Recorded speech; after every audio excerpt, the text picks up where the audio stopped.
What's going on, everyone? Welcome back to YGOPD, your Yu-Gi-Oh! Professional Development. Sorry it has been a bit.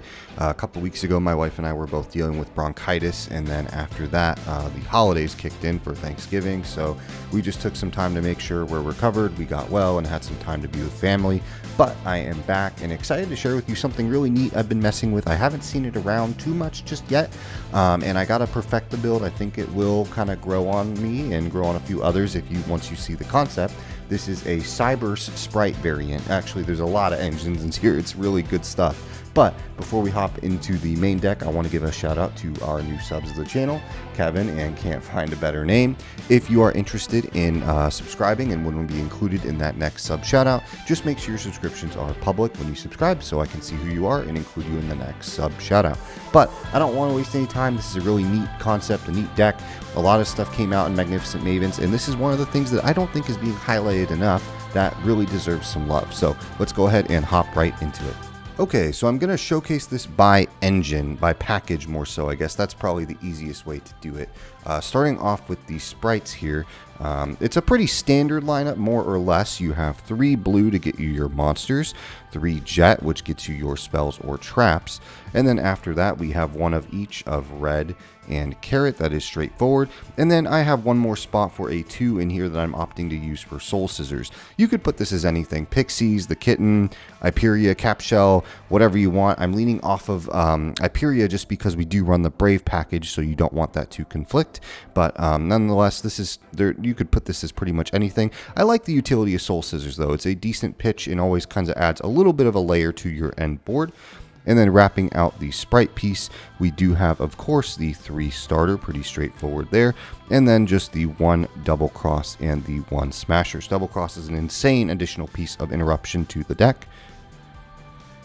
And then I did mention we are on the Brave package for this, so I'll go ahead and showcase that. Pretty straightforward, nothing to explain here, but of course we are on the 3 Water Enchantress and the 3 right. These are your ways to get to an Omni Negate, as well as playing the 1 Foolish Burial. That is our honorary name as well. And then of course you play the standard 1 Griffin, 1 Fateful, and 1 Draco back. So that's really all there is to it here. And then we are playing a bit of a Bestial package here as well. It's going to look a little bit different than probably some of your standard Spright Bestial lists, just because I like the spell trap piece in the Bestials instead of just playing the 9 names of Magnamut, Druisworm, and Serenir. I like a little bit of diversity that this adds. Starting off with 3 Lubellion, I just like this because it's just extra copies of whichever name you want and gets your engine going, and the ability to use this guy to get the spell or traps is really, really powerful. And then we're kind of slimming down from there. 2 Magnamut, 2 Druisworm, and 1 Serenir. Again, you could adjust these ratios. If you don't like Lubellion, cut Lubellion and just go straight on the 9 names. Maybe cut a couple other things.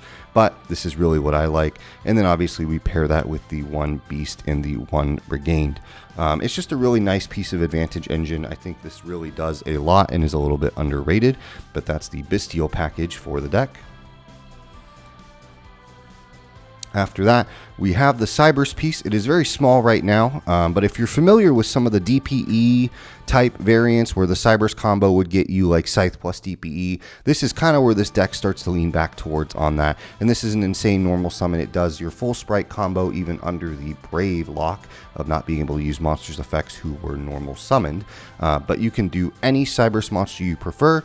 As long as they give you essentially 2 bodies. So this counts, Dotscaper counts, Firewall Guardian counts. Any of the ones that give you a 2-for-1 off of a normal summon is really, really good. Cyberese Gadget is probably by far just the best name in general to use, as well as it being a light, so it does synergize with your Bestials. And then for the rounding it out, the last couple flex spots here, this could be anything, but I am having 2 Fenrir and 1 Called by the Grave. You could just cut Called by and up Fenrir to 3 if you want. I just have bad luck with opening multiples of things, so I don't want to see too many of these, but I want enough that it's going to be able to be seen and its search can at least be live a little bit. So that's it for the main deck. I'll showcase the extra deck, and then I will hop into a quick combo just showcasing how exactly you use the Cyberese engine. Okay, and as always for the extra deck, we're going to start with our Link 4s and kind of work our way down through the pieces here. One Access Code and one Underworld Goddess. This is particularly a reason why I'm also not leaning towards Pixies, is your deck doesn't really need spot removal like that. That's non-targeting, because just making something big and attacking over it, you can always just link any of their stuff away. Between Fenrir, the Bestials, Spright, Cyberese, Brave, you have a million monsters on board at all times, which just makes this card absolutely insane in this deck. So, and then for the 3s, we obviously just play the one Unicorn that goes in tandem with the IP Masquerena, just as a general part of the end board. For the Spright piece, we have 2 Elf, pretty straightforward. Again, extra space is a little tight because you're dedicating some space to the Cyberese package, but it's not a lot. And you also play the 1 Sprind, pretty straightforward there, not much to say. And then the 2 Gigantic. You don't necessarily need 3 Elf because you have so much other things going on here. 2, 2, and 1 is perfectly fine. And then 1 Dark Charmer and 1 Cerberus. This is pretty standard. At least one of the Charmers, typically it's going to be Dark because of the Bestials running around. And then a flex spot. Some people run Phoenix. Some people have other utility. But Cerberus is my pick of choice here. And then to kind of move things along and showcase the Cyberese stuff a little bit separately, we will start with this guy, G Golem Crystal Heart. This is what's making everything possible for the Cyberese piece. So basically this lets you special summon an Earth Link monster from grave back to field.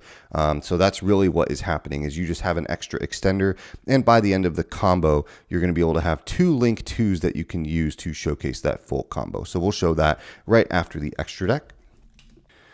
And then the other piece, we have 1 Splash Mage. You can play pretty much any Link 2 you want in this spot. I'm not sure I found the right one. You could play Cyberese Wicked. There's a bunch of other things. I don't think it necessarily has to be Cyberese either. It's easy to pick these just because the Cyberese is material. I've been leaning towards Splash Mates only because I've been thinking of adding a transcode talker. So even if you don't want to go through the Spright line, you can still climb right up into Access Code, which is really, really nice. But basically, the idea of the combo is you're going to end on 2 Link 2s, one of which is obviously the Crystal Heart. Overlay both of those into Gigantic and or Elf or Sprind, and then you have your full Spright combo from there. Moving on, and the last 2 that support getting to that combo in and of itself is just the 1 Disciple and the 1 Devotee. Unlike the past with the Scythe combo, you're not triggering Dagda. You only need 1 of the Devotee in this case. So that is it for the main deck, and then we'll go ahead and hop into a combo. Okay, we'll go ahead and showcase a quick combo here of just how the Cyberese package interacts with Spright. Again, any Cyberese monster that gets you 2 bodies on board of any kind, even tokens, works fine here. Cyberese Gadget, Firewall Guardian, Dotscaper, any of those are perfectly fine. So we'll showcase with Cyberese Gadget. You will normal summon it. Just forgive the zones. I'm just making sure everything fits so that way you can kind of see what's going on here. We'll start off with our standard Disciple Devotee combo, linking into Devotee, triggering the Cyberese Gadget to give you a token. From there, you will trigger and get rid of that token, link summoning into a Devotee. Devotee's effect will trigger on summon, locking you into Link 2 or lowers. Who cares? Because you can still do everything else at Link 2 or lower with this deck, which is absolutely amazing. From there, you'll use Disciple effect, tributing Devotee, you draw a card, and then put a card back from your hand. The thing that's important here is you're not obviously gaining anything. It doesn't matter what you draw, but this combo going first obviously gets you then a quote-unquote 6th card, or a way to fix your hand, which is absolutely nuts. I feel like this deck does so much anytime you resolve the Cyberese package, because you're just get so far ahead in terms of consistency and what the combo does. But you're going to tribute the Link Devotee. You're going to get 2 tokens. From there, what you're going to do is you're going to link away both tokens into a copy of G Golem Crystal Heart. Crystal Heart's effect will trigger and bring back the Link Devotee. Just make sure that your zones are clear so that you can always special summon to this zone that the Crystal Heart points to. From there, you can get rid of the Link Disciple and the Link Devotee into a Splash Mage. Now, obviously, the OCG has a little bit crazier things like Union Carrier and stuff like that. But again, this can be any Link 2. From there, you have 2 Link 2s on the board. You can overlay both of those into a gigantic Spright, and then from there you have full Spright combo. So that's really how the Cyberese package interacts. You have a hand fix for free, and then you get full Spright combo, and you haven't even committed to using any of your Spright monsters yet. Your Brave package, your Bystials, your Fenrirs, you have so much else you can play with before you even get to this point. And that's the basic combo, and that's the idea of the deck. So we'll see where it goes from here. I hope you liked it. I hope you enjoyed it. I hope you at least learned something new with a little bit of stuff from Magnificent Mavens. But show this video some love. I'll try to get some live duels, maybe a couple test hands with this deck as well. And with all that said, I will see you guys in the next one. Later.